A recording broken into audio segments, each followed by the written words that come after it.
का माना लुग़वी और शरई और उसके फ़ज़ाइल पढ़ते हैं। अरबी ज़ुबान में रोज़े को अस्सौम कहते हैं। सौम का लुग़वी माना रुकना और शरई माना है सुबह सादिक से लेकर गुरूब आफ्ताब तक खाने पीने और शहवत व मुबाशरत से अपने आप को रोकना। ये शरई रोज़ा कहलाता है। कुरान मजीद फ़ुरक़ान हमीद में इसको सूरह अल-बक़रा में बयान किया गया। मैं वकुलू वशरबू हत्ता यतबय्यन लकुमुल खैतुल अबयदु मिनल खैतिल अस्वद मिनल फज्र सुम्मा अतिम्मुस सियाम इलल लैल। अल्लाह पाक फरमाता है कि रोज़ा रखने के लिए सहरी के वक्त खाते पीते रहो यहाँ तक कि सुबह की सफ़ेद डोरा रात के सियाह डोरे से अलग होकर नुमायाँ हो, यानी रात और दिन की रोशनी और अंधेरे का फ़र्क पैदा हो जाए, उस वक्त तक खाते रहो। ये सुबह के सहरी के वक्त का टाइम मुकर्रर किया गया। सुम्मा अतिम्मुस सियाम इलल लैल, फरमाया फिर ये रोज़ा जिसकी इब्तिदा सुबह सादिक से हो गई सूरज गुरूब होने तक, दिन मुकम्मल होने तक करना। इसका मतलब हुआ रोज़े की इब्तिदा सुबह सादिक, रोज़े की इंतहा गुरूब आफ्ताब है। इस आयत करीमा का पस मंज़र कुछ यूँ है। हज़रत सरमा रज़ियल्लाहु ताला अन्हु उन्होंने रोज़ा रखा और इब्तदाई ज़माने में सहरी और इफ्तारी का टाइम जो है वो मुकर्रर नहीं था। उसकी सूरत हाल ये थी, सुबह खा लेते, शाम को इफ्तार करते, इसी रूटीन से। लेकिन अगर शाम के इफ्तार के बाद कोई आदमी सो जाए, नींद आ जाए, आंख लग जाए, तो उसके बाद उसको खाना पीना मना हो जाता, गोया कि वही सहरी होगी, वही इफ्तारी होगी। हज़रत सरमा ज़िम्मेदार आदमी थे, हल चला चला के शाम को रोज़े की हालत में वापस आए और रोज़ा इफ्तार किया। बेगम से कहा खाना बनाओ, वो खाना बनाने लगी और ये थके मांदे लेट गए, आंख लग गई। जब बेगम साहिबा खाना ला के आई, आके जगाया तो कहने लगे अब तो मैं खा ही नहीं सकता, मेरे तो इफ्तारी का टाइम ही ख़त्म हो गई। गोया अगले दिन का रोज़ा साथ शुरू हो गया। जब दिन हुआ तो भूख की वजह से नढाल हो गए, कमज़ोर हो गए, कभी इधर गिरते कभी इधर गिरते, बेहोश हो गए। सरकार दो अलैहि वसल्लम को बताया गया तो इसी पस मंज़र में अल्लाह पाक ने कुरान की यह आयत नाज़िल कर दी। फरमाया सुबह सादिक से लेकर गुरूब आफ्ताब तक खाना पीना मना है, ये तुम्हारा रोज़ा है। लेकिन जब सूरज गुरूब हो जाए उसके बाद तुम्हें इजाज़त, खाओ पियो जो दिल चाहे, सो के फिर उठो फिर खा लो, सोने से पहले खा लो, जिस तरह को खाना है खाता है वो खा ले। तो उसके बाद ये सहूलत मुयस्सर हुई।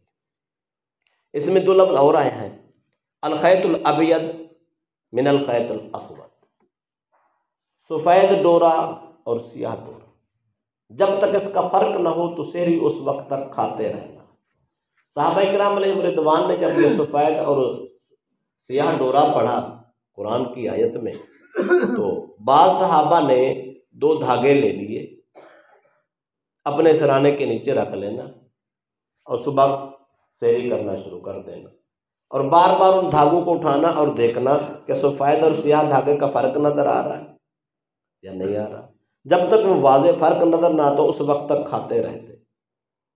सरकार दो अलैहि वसल्लम की खिदमत में जब ये बात पहुँची तो सरकार ने फरमाया खुदा के बंदो, सफ़ेद डोरे से मुराद धागा नहीं है, सियाह डोरे से मुराद भी धागा सियाह धागा नहीं है।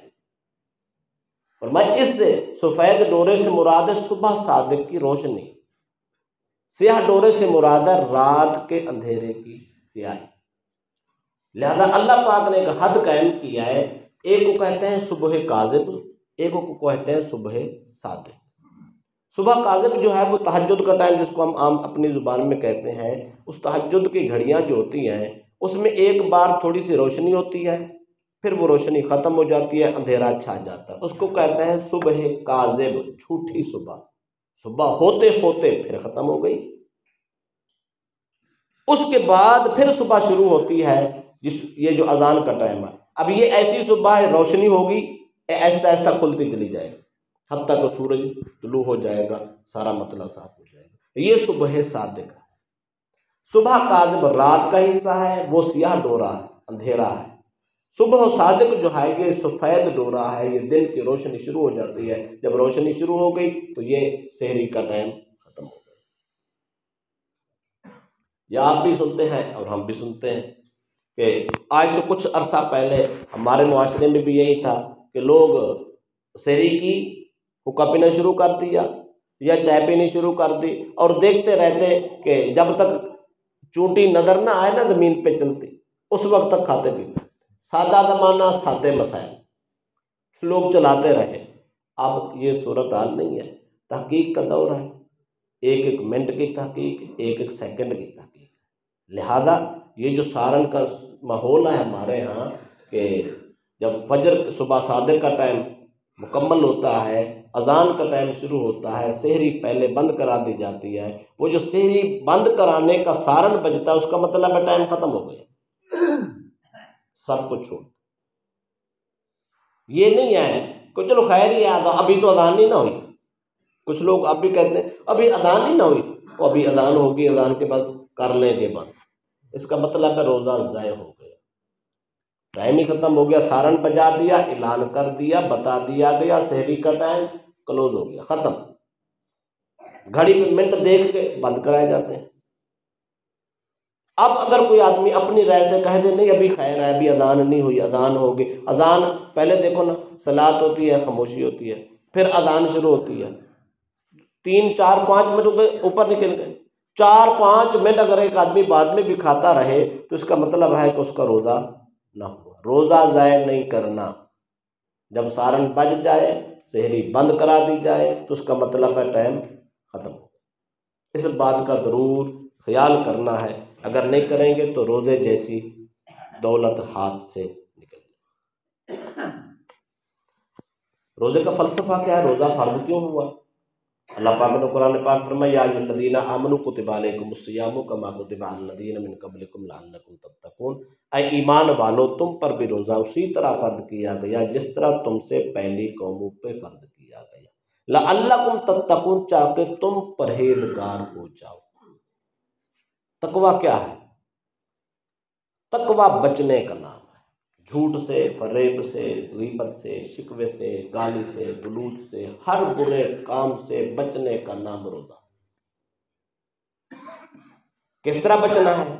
फ़ारूक आज़म की मिसाल सुना तो मसला वाज़ेह हो जाएगा। हज़रत काबुल अहबार फरमाते हैं, फ़ारूक आज़म रज़ियल्लाहु अन्हु से पूछा गया कि हुज़ूर तकवा किसको कहते हैं? आपने खूबसूरत मिसाल दी। फरमाया एक जंगल हो, जंगल में कांटेदार झाड़ियाँ हों, उस जंगल के कांटेदार झाड़ियों से एक आदमी ने गुजर के दूसरे किनारे पे जाना हो, और वो चाहता हो कि मेरे कपड़े भी ना फटें, जिस्म भी ज़ख्मी ना हो, झाड़ियों से मैं गुजर भी जाऊं, अपनी मंजिल को भी पहुंच जाऊं, तो वो क्या करता है? वो एक किनारे पे खड़ा होता है, पहले अपने कपड़े समेटता है, कपड़ों को समेट के फिर आहिस्ता आहिस्ता चलना शुरू कर देता है। कभी इधर जाता है, कभी इधर जाता है, जिधर जिधर से उसको राह मिलता है वहाँ से अपने आप को गुजारता गुजारता गुजारता बड़ी मुश्किलों से, कभी झाड़ी के ऊपर से गुजर के बड़ी मुश्किल से कदम उठा के उसको जाना पड़ता है। फरमाया वो शख्स जो जंगल की झाड़ियों से अपने आप को, कपड़ों को, जिस्म को बचा के आगे निकलना चाहता है, सेम यही तकवा। ये जो इंसानी ज़िंदगी है ना, ये एक जंगल है, इसमें बड़ी बड़ी गुनाहों की झाड़ियाँ लगी हैं। ग़ीबत है, शिकवा है, गिल्ला है, कत्ल है, और झूठ है, फरेब है, जुल्म है, ज़्यादती है, हकूक़ का गस्ब करना है। ये सारी चीज़ें वो जंगल है ज़िंदगी का, इससे हमने गुजर के जाना है। सारा दिन ज़ुबान को भी रोज़ा रखवाना है, कान को भी रोज़ा रखवाना है, दिमाग को भी रोज़ा रखवाना है, पेट को भी रोज़ा रखवाना है, हाथ का भी एहतियात करना है, कदमों को भी बुरे तरफ जाने से रोकना है। ये सारी चीज़ें रोकेंगे तो तकवा हासिल होगा। असल रोज़ा इसी को। इसलिए उलमा ने 3 रोज़े लिखे हैं। आम लोगों का रोज़ा सुबह से शाम तक खाना पीना नहीं है, बाकी सारे काम करने, यह आवाम का रोज़ा। इससे कुछ खासों का रोज़ा है, वो खाने पीने से भी रुकते हैं और बाकी छोटी मोटी खराफात से भी रुकते हैं। एक होता है खासुल खास का रोज़ा, अखसुल खास लोगों का रोज़ा, वो हर चीज़ से रुकते। जब रोज़ा रख लेते हैं तो फिर इसका मतलब हर चीज़ से रोज़ा हो गया, हर चीज़ से रुक गए।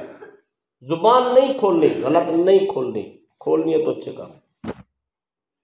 कान नहीं इस्तेमाल करने, अगर करने हैं तो किसी अच्छे काम और आवाज़ के लिए करने, वरना नहीं करना। हाथ नहीं उठाना किसी बुरे काम की तरफ, इसको रोक के ही रखना है। ये सारी चीज़ों पे वो निगाह रखते हैं, फिक्र करते हैं। फिर हालत ये होती है जब रमज़ान मुबारक का रोज़ा महीना गुजर जाता है तो उन लोगों की मंजिलें और मुकाम, उनके दर्जात अल्लाह के यहाँ इतने बुलंद हो चुके होते हैं कि वो दुनिया में रहकर ही जन्नत के टिकट लिए थे।